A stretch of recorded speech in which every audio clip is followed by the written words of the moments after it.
albabu sani dambugal ɗin bangal babu khiyar dambugal yewtaygal en fi suɓagol an ibnu umar radiallahu taala anhuma an rasulillahi ko ƴettani laɗo sallah sallam qala o maki ida tabaya arrajulani si yimɓe ɗiɗo soodi di gayni goto e maɓɓe feeta ha ngaka wumiɗa wona jemma fa kullu wahidin haray goto kala e ɓen ɗon minhuma e maɓɓe kamɓe ɗiɗo bil khiyar hiɓe suɓina wurtugol e tabintinkongo ngeygo ngu malam e tafarraga en tant que ɓe sertali ɓe waynodiri wa kana ɓe laati ko jamian hiɓe hewtodiri nokku gotum haray ɓe suɓina ha ka ɓe waynodiri si ɓe waynodiri coggu selli aw yukhayyiru ahaduhum al akhar ma goto kala toujours suɓina ko yeeyɗen kon en tabintini goto kala e maɓɓe suɓina e wurtay ka en tabin haray hani mana kala no mari priorité fa in khayyara ahaduhum al akhar si goɗɗo e maɓɓe suɓini oya fatabaya ɓe soodidi ala dalika e dow ɗum faqad wajaba al bayu haray ngeygu ngun tabitide wa in tafarraga si ɓe serti baada an tabaya ɓaawo ɓe soodidi walam yatruku wahidun minhuma gooto e maɓɓe accano e junngo oya albay a ngeygu mi mana kewɗi ɓi saaki hakkunde maɓɓe hunde ɓe soodidi ɓe gayni few ɓe waynodiri haray ɗon kadi fagaji wajaba al bayu haray ngeygu ngun ɗon kadi tabiti haray waɗɗike muttafaqun alayhi wallafsu li muslim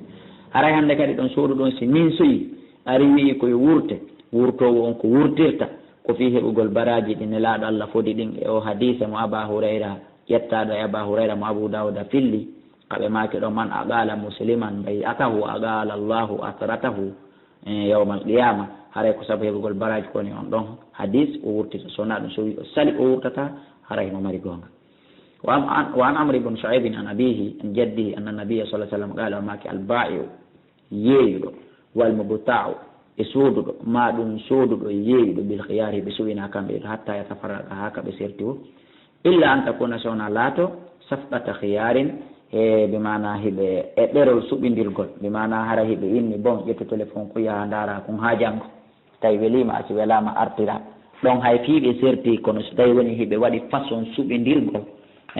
hiɓe bange suɓindirgol haray ɗon sertigal maɓɓe ngal tabbitinal ngel kono so tawi woni ɓe waɗa ɗum ɗo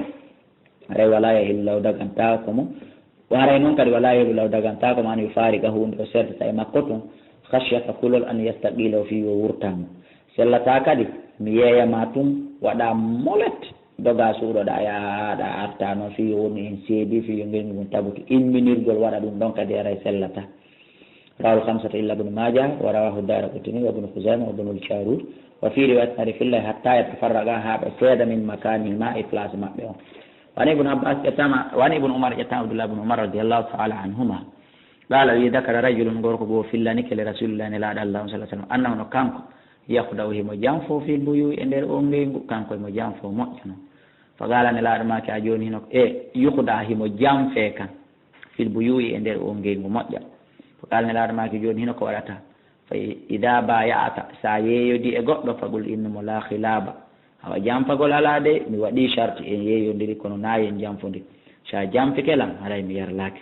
joni haray kala mo yeeydata ko ya waɗo on charte ɗon par ce que haray kala mo yeeyduɗa waɗuɗa charte